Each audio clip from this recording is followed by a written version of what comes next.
Let's mic news wrap. Let's mic news wrap में अब सुनते हैं दिन भर की अहम खबरें सिर्फ 10 मिनट में। सबसे पहले सुर्खियां। आज से महंगा हुआ रेल का सफर, 26 दिसंबर से पहले के टिकट पर कोई अतिरिक्त चार्ज नहीं। सेंगर की जमानत के खिलाफ सड़कों पर महिलाएं, जमानत रद्द नहीं हुई तो सुप्रीम कोर्ट का रुख। और मेलबर्न क्रिकेट टेस्ट के पहले दिन गेंदबाजों का दबदबा, 2 पारियों में गिरे 20 विकेट। अब खबरें विस्तार से। भारत में आज से रेल यात्रा महंगी हो गई है। रेलवे ने लंबी दूरी की ट्रेनों के किराए में प्रति किलोमीटर 2 पैसे की बढ़ोतरी की है। 215 किलोमीटर से अधिक दूरी की यात्रा करने पर यह नया किराया लागू होगा। उदाहरण के लिए 1000 किलोमीटर की यात्रा करने वाले यात्रियों को अब 20 रुपए अधिक चुकाने होंगे। जो यात्री 26 दिसंबर से पहले टिकट बुक कर चुके हैं उन पर कोई अतिरिक्त चार्ज नहीं लगेगा।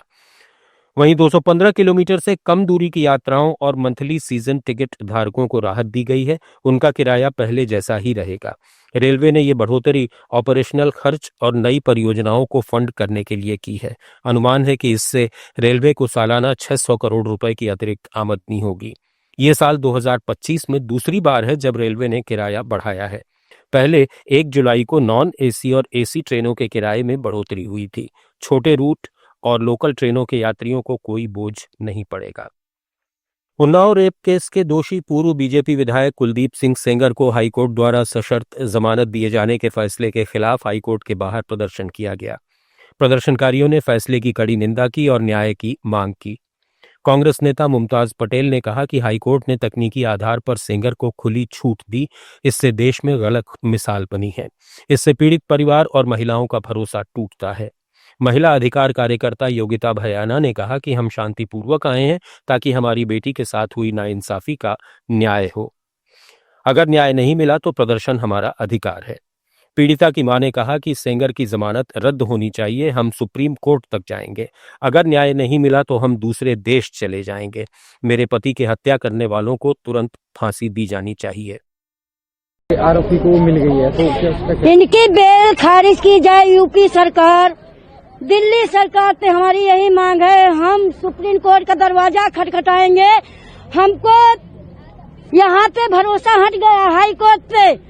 सुप्रीम कोर्ट का दरवाजा खटखटाएंगे, हमको न्याय मिलेगा। न्याय का भरोसा है। मेरे वकील जाएंगे, सुप्रीम कोर्ट जाएंगे। वहाँ पे नहीं मिलेगा, दूसरे देश में जाएंगे, पर हमको भरोसा है कि हमको न्याय मिलेगी। हमको न्याय मिलेगी। इनकी बेल कैंसिल होए और मेरे पति का जितने दोषी है सबको फांसी की सजा होना चाहिए। मुख्यमंत्री जी, योगी जी को, सबको एक खबर जा रही है, उनको सीधा फांसी होना चाहिए। जयपुर के चौमू कस्बे में शुक्रवार तड़के बड़ा बवाल हो गया। मस्जिद के बाहर रेलिंग लगाने को लेकर हुए विवाद ने हिंसक रूप ले लिया।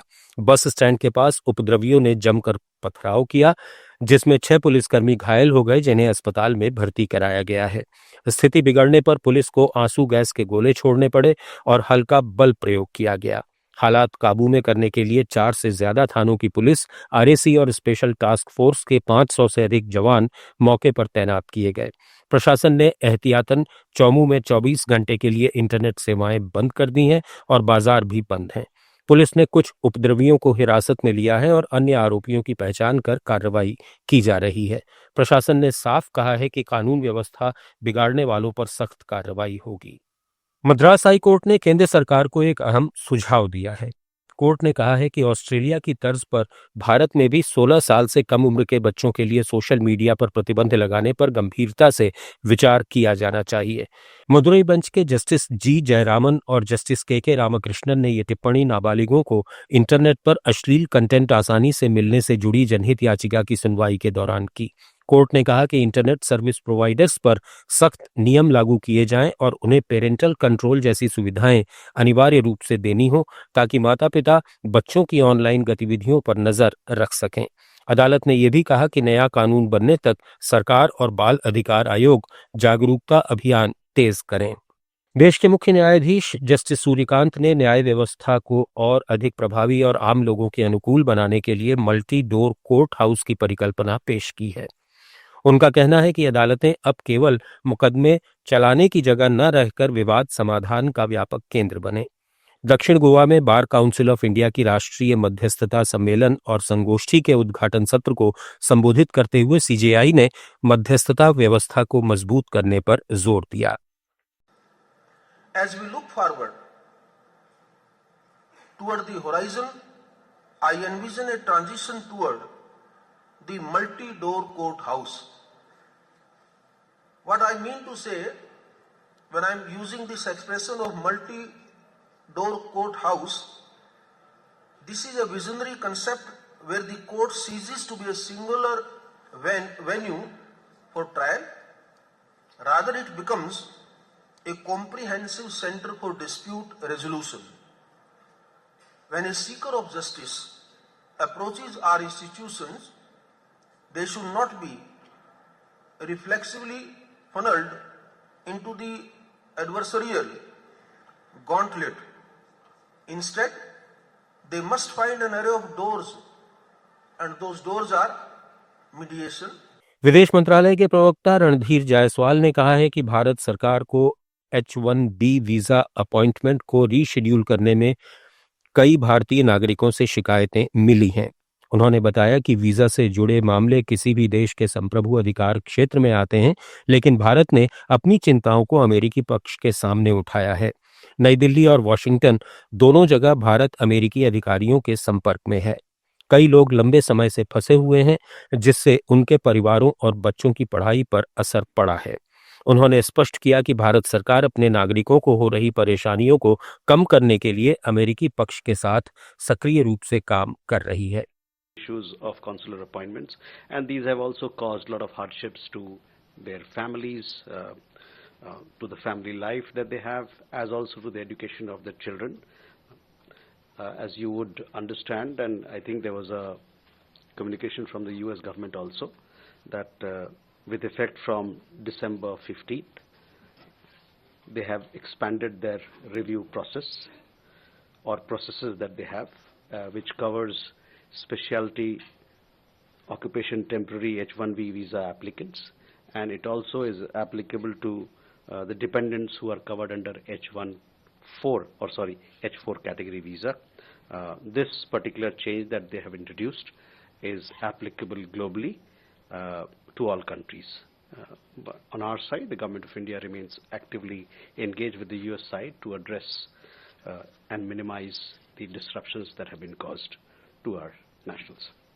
अमेरिकी रक्षा मंत्रालय पेंटागन की वार्षिक रिपोर्ट में भारत के अरुणाचल प्रदेश को चीन के कोर इंटरेस्ट में शामिल करने का जिक्र किया गया है।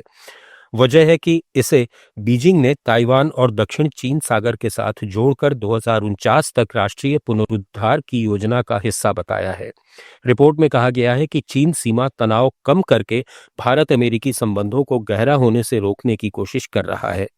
चीन ने इस रिपोर्ट को अपनी रक्षा नीति को तोड़ मरोड़ कर पेश करने और दोनों देशों के बीच फूट डालने का प्रयास करार देते हुए कड़ा विरोध जताया है।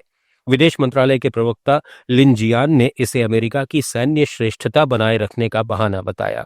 रिपोर्ट में पाकिस्तान के साथ चीन के बढ़ते रक्षा सहयोग पर भी चिंता व्यक्त की गई है, जबकि भारत चीन सीमा पर स्थिति स्थिर बताई गई है।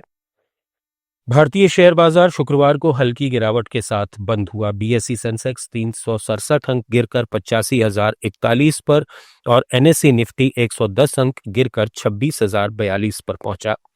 आईटी और फाइनेंशियल सेक्टर की कमजोरी से बाजार पर दबाव पड़ा, जबकि मेटल और डिफेंस शेयरों में तेजी देखी गई। टाइटन 2% चढ़ा, जबकि एलटीआईएम 2% गिरा। साल के आखिरी कारोबारी हफ्ते में पतले वॉल्यूम और नए ट्रिगर्स की कमी से बाजार रेंज बाउंड रहा। वैश्विक बाजारों में मिश्रित रुझान के बीच अमेरिकी फ्यूचर्स ने हल्की गिरावट और एशियाई बाजार ऊपर बंद हुए। विशेषज्ञों का कहना है कि विदेशी निवेशकों की बिकवाली बढ़ सकती है, लेकिन घरेलू निवेशकों का समर्थन बाजार को संभाल लेगा। ऑस्ट्रेलिया में मेलबर्न क्रिकेट ग्राउंड पर एशेज सीरीज के चौथे टेस्ट के पहले दिन गेंदबाजों का पूरी तरह दबदबा रहा। यहां कुल 20 विकेट गिरे और मात्र 262 रन बने।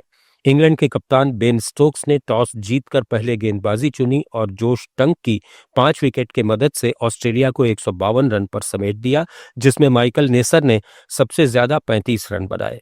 जवाब में इंग्लैंड की टीम हैरी ब्रूक के 41 रनों के बावजूद 110 रन पर ढेर हो गई। माइकल नेसर ने 4 जबकि स्कॉट बोलैंड ने 3 विकेट झटके। स्टंप्स तक ऑस्ट्रेलिया ने अपनी दूसरी पारी में बिना विकेट खोए 4 रन बनाकर 46 रन की बढ़त हासिल कर ली है।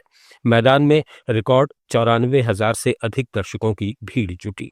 न्यूज रैप में फिलहाल इतना ही। जुड़े रहिए लेट्स माइक के साथ।